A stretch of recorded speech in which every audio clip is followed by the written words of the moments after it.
दोस्तों, भारतीय जनता पार्टी के IT cell के जो हेड है अमित मालवीय, जिसको तमाम विपक्षी पार्टी के नेता यह कहते हैं कि ये तो फेक न्यूज की फैक्ट्री के सरदार हैं। इस बार फिर से अमित मालवीय अपने ट्वीट में किस तरीके से गलत तरीके से मिसलीडिंग करते हुए पकड़े गए हैं, और पकड़ने वाला कोई और नहीं बल्कि खुद सोशल मीडिया प्लेटफॉर्म ने उनके उस पोस्ट को मिसलीडिंग बता दिया है। जी हां, इस बार फिर से अपने ही चाल में खुद से अमित मालवीय फंसते हुए नजर आ रहे हैं, यानी यूं कहें कि खुद ब खुद वो फंस चुके हैं, क्योंकि झूठ की जो पोटरी है वो बार बार जो है जनता के सामने खोली नहीं जा सकती। एक ना एक दिन तो पर्दाफाश होगा। हालांकि ऑल्ट न्यूज जैसे चैनल जो खुलासे करते हैं, कई बार ऑल्ट न्यूज ने अमित मालवीय के पोस्टरों को, ट्विटरों को खुलासा किया है, सच्चाई बताने का काम किया है, लेकिन आज जिस प्लेटफॉर्म पर अमित मालवीय ने भ्रामक खबरें फैलाने की कोशिश करी, उसी प्लेटफॉर्म ने अमित मालवीय के ट्वीट को भ्रामक बता दिया, मिसलीडिंग बता दिया। जी हां, मैं बताने जा रहा हूं आपको कि किस तरीके से अमित मालवीय ने एक समुदाय को लेकर यह कह दिया कि कांग्रेस के वोट देकर यह समुदाय खुद को असमंजस में महसूस कर रहा है, इसलिए अपने पीठ पर कोड़े मार रहा है। सबसे पहले आप ये अमित मालवीय का ट्वीट देखिए, उसके बाद मैं आपको सच्चाई बताने जा रहा हूं। ट्वीट देखिए, अमित मालवीय का यह ट्वीट है और ट्वीट में किस तरीके से वो लिख रखे हैं। Dalit from Karnataka have gathered at Jantar Mantar Delhi today flogging themselves in protest over the mistake of voting for Congress. जी हां, कर्नाटक के दलित समाज जंतर मंतर पर मौजूद हैं, एकत्रित हैं और कांग्रेस को वोट देने की गलती के विरोध में वो खुद के अपने ऊपर कोड़े मार रहे हैं, यह अमित मालवीय ने बताया। हालांकि दोस्तों, आपको पता है कि किस तरीके से जो है दलित समाज के जो लोग हैं और कर्नाटका के अंदर से सबसे ज्यादा पाए जाते हैं, जो अपना जीवन पालन करने के लिए जो है किस तरीके से अपने पीठ पर कोड़े मारते हैं ताकि जो है कुछ पैसे एकत्रित हो जाएं, और न सिर्फ इसके वजह से बल्कि वो किसी देवी को पूजते भी हैं। मैं आगे आपको बताने जा रहा हूं। सबसे पहले अमित मालवीय का ट्वीट मैंने आपको दिखा दिया कि वो क्या कह रहे हैं, किस तरीके से गलत मैसेज देने की कोशिश कर रहे हैं कि दलित समुदाय के लोगों ने एकत्रित होकर जंतर मंतर विरोध प्रदर्शन इसलिए किया, कोड़े इसलिए मारे क्योंकि कांग्रेस पार्टी को वोट दे दिया। जी हां, और देखिए कि जस्ट उसी के नीचे अमित मालवीय के पोस्ट के जस्ट नीचे आप देखेंगे कि सोशल मीडिया एक्स ने जो है खुद ही इसको मिसलीड बता दिया, और क्या कह रहा है सोशल मीडिया प्लेटफॉर्म पर कि this is the Degu Megu SC community of Kodambal village in Karnataka, they worship goddess Mariamma, dance and wish themselves to earn a living, nothing to do with Congress और पॉलिटिक्स। जी हां, मैं आपको थोड़ा हिंदी में बता देता हूं कि एक्स प्लेटफॉर्म ने इसको मिसलीडिंग बताते हुए हिंदी में, मतलब जो कहा है मैं उसको हिंदी में बता दूं। कहा है कि ये कर्नाटक के कोडंबल गांव का देगू मेगू अनुसूचित जाति समुदाय है। ये लोग देवी मरियम्मा की पूजा करते हैं, नृत्य करते हैं और जीविका चलाने के लिए कोड़े मारते हैं। कांग्रेस या राजनीति से इसका कोई भी लेना देना नहीं है। जी हां, इस बात को कोई और नहीं कह रहा, ऑल्ट न्यूज नहीं कह रहा, फैक्ट चेक करने वाले कोई सोशल मीडिया प्लेटफॉर्म की जो कंपनी है वो नहीं कह रही है। खुद एक्स ने जो है जिस प्लेटफॉर्म पर, जिस सोशल मीडिया प्लेटफॉर्म पर अमित मालवीय भ्रामक खबरें फैलाने की कोशिश कर रहे हैं, खुद एक्स ने जो है मिसलीडिंग करार दे दिया है।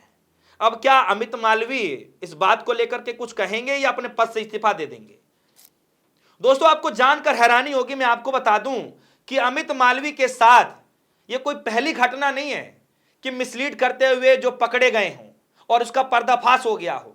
एक नहीं, दो नहीं, तीन नहीं, चार नहीं, बल्कि पांच बार ऐसा हुआ है, और आज को लेकर के छठवीं बार ऐसा हुआ है जब अमित मालवीय गलत तरीके से परोसने की कोशिश करते हैं और उसका भी खुलासा हो जाता है। सबसे पहले आप ये देखिए कि किस तरीके से सन 2020 में उन्होंने एक ट्वीट किया था कि हरियाणा के किसानों पर लाठीचार्ज की घटना, और उन्होंने पोस्ट करते हुए कहा था कि किस तरीके से ये किया जा रहा है, और उन्होंने कुछ उस पर ट्वीट किया था और उसको जो है मैनिपुलेटेड बता दिया गया था, मैनिपुलेटेड बताया गया था। और मैं जो भी कुछ आप सभी के सामने बता रहा हूं, मैं निराधार कुछ नहीं बताऊंगा, आप सभी के सामने पूरे तथ्य के साथ रखूंगा। देखिए, एनडीटीवी की रिपोर्ट है और इसमें क्या लिखा गया है। बीजेपी आईटी सेल के हेड अमित मालवीय ने एक ट्वीट पर ट्विटर ने लगाए मैनिपुलेटेड मीडिया का लेबल। जी हां, उस वक्त भी ट्विटर ने ही मैनिपुलेटेड मीडिया का टैग लगा दिया था। दरअसल आपको मसला पता ही है कि क्या हुआ था, मैं मसला बता देता हूं। हुआ क्या था कि अमित मालवीय ने 28 नवंबर को एक फैक्ट चेक में पोस्ट करते हुए एक बुजुर्ग किसान की फोटो शेयर की थी, जिसमें किसान आंदोलन के दौरान ली गई थी और काफी वायरल हो रही थी। हरियाणा में किसानों पर पुलिस के लाठीचार्ज की इस फोटो से पुलिसकर्मी इस बुजुर्ग का ऊपर लाठी उठाते नजर आया है। ये प्रोपेगेंडा के तौर पर फैलाया जा रहा था, जबकि रियलिटी जो है कुछ और ही होता है। उसको भी सोशल मीडिया प्लेटफॉर्म ने खारिज कर दिया था, यानी कि उसको फेक साबित बता दिया था। दूसरे बार जब उन्होंने ट्वीट किया था, ये ट्वीट था शाहीन बाग को लेकर के।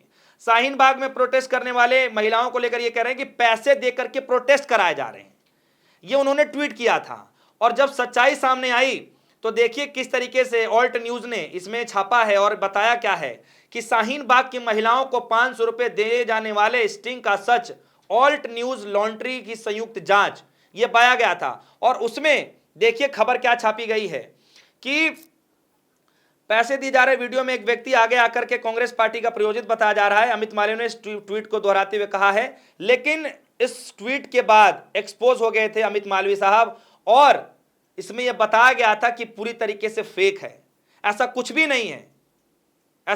नहीं है, और इस ऑल्ट न्यूज ने जो है उसका खुलासा कर दिया था। उसके बाद उन्होंने कहा कि सीएए के विरोध में पाकिस्तान जिंदाबाद के नारे लगाए गए थे, उसको भी ऑल्ट न्यूज ने फैक्ट चेक करते हुए फेक साबित कर दिया था। और उन्होंने बोला था कि पाकिस्तान जिंदाबाद के नारे नहीं लगे थे, बल्कि कासिफ साहब जिंदाबाद के नारे लगे गए थे। उस वीडियो को 2x पर सुना गया था, फिर उसके बाद स्लो मोशन में करके सुना गया था, और ऑल्ट न्यूज ने इस वीडियो को प्रसारित किया था और बताया था कि पाकिस्तान जिंदाबाद के नारे नहीं लगे थे, बल्कि कासिफ साहब जिंदाबाद के नारे लगे थे। वहां भी फेक साबित हो गए थे अमित मालवीय ने कहा एक बार और कि किस तरीके से अमित मालवीय और अर्णव गोस्वामी ने एक दावा यह किया था कि इस्तांबुल कांग्रेस सेंटर का, भारत का जो कांग्रेस पार्टी है उसका कार्यालय है इस्तांबुल के अंदर में कांग्रेस पार्टी का।